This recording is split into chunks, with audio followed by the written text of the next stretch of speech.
It's chewy, stretchy, and so delicious. Mochi is a sweet or savory rice cake that's been enjoyed for centuries. You may have had it filled with ice cream, red bean, or on its own as a topping. Today we're going to show you how to make Daifuku, which is just a variation of mochi that has a sweet filling inside. There are a ton of varieties, but we'll be stuffing ours with 3 of the most common fillings: red bean paste, strawberries, and matcha ice cream. Okay, time to make some mochi magic! Mochi is made from a glutinous rice called mochigome, which is steamed and then pounded into the smooth, chewy consistency. Traditionally in Japan, the rice is first soaked in water and then steamed in boxes called seiro. The steamed rice is then transferred to a mortar known as usu and pounded with wooden mallets called kine. A rhythm forms amongst those pounding the mochi and the person turning and wetting the mochi. Once the pounding is complete, the mochi is ready to be shaped. We know not everyone has gigantic mallets at home. So today we're going to show you how to make mochi using a sweet and super easy mochi base called gyuhi. To make gyuhi, we'll need mochiko, a sweet rice flour. Mochiko is made out of the same glutinous rice that gives mochi its amazing texture. We'll start by mixing together our mochiko, sugar, and water in a microwave-safe bowl until the mixture is smooth. To color our strawberry Daifuku mochi pink, we're going to add a teaspoon of dragon fruit powder to the mixture. And to color our matcha ice cream Daifuku green, we'll add a teaspoon of matcha powder. Cover the bowl with plastic wrap and microwave it in 60-second intervals. We're cooking our mochi mixture in a microwave, but you can also use a stovetop, rice cooker, or steamer. The mixture should look halfway transparent like this. Give it a quick mix, cover it again, and then pop it back in the microwave for 15 to 30-second intervals. And make sure to keep stirring in between. We really want to be careful not to burn our mochi mixture. You'll know when it's ready when it's super glossy like this. Cover your work surface in cornstarch and pour the mochi mixture out. It's going to be super hot, so just let it sit for a minute to cool down. Mochi dough is super sticky, so it's really important that you also dust the mochi and your hands with cornstarch. Next, we'll roll out the dough using a rolling pin until it's half an inch thick. Then we'll use a pizza cutter to cut out 3 by 3 inch mochi dough squares. You should have 4 squares per color.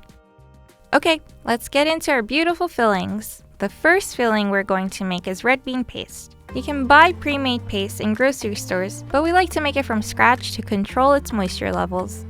First, we'll rinse half a cup of red beans under cold water. We love adzuki beans from Hokkaido because they're smaller and a bit more tender than the other kinds. Then we'll add the beans and 1 1/4 cups of water to a rice cooker and cook for about an hour and a half. The beans should still be firm, like this. We'll rinse the beans one more time and put them back in the rice cooker with another half cup of water. We'll cook the bean mixture again for an hour and a half until the beans are super tender and cooked through.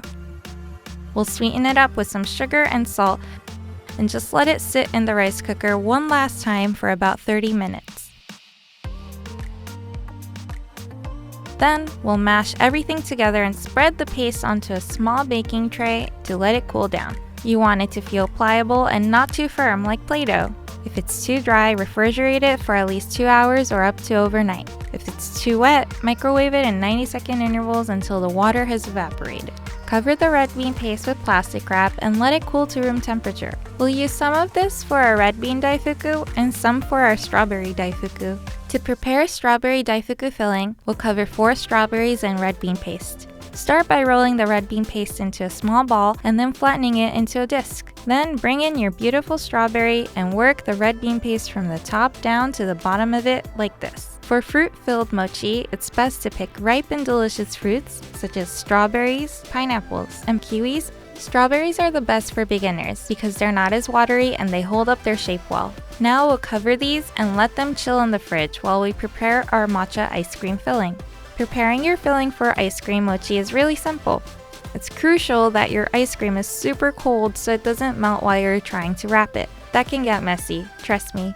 Our trick for this is scooping out the ice cream in advance and freezing it for at least an hour to let it really harden. Now, we're ready to put these cute mochi babies together. We'll start with our red bean Daifuku.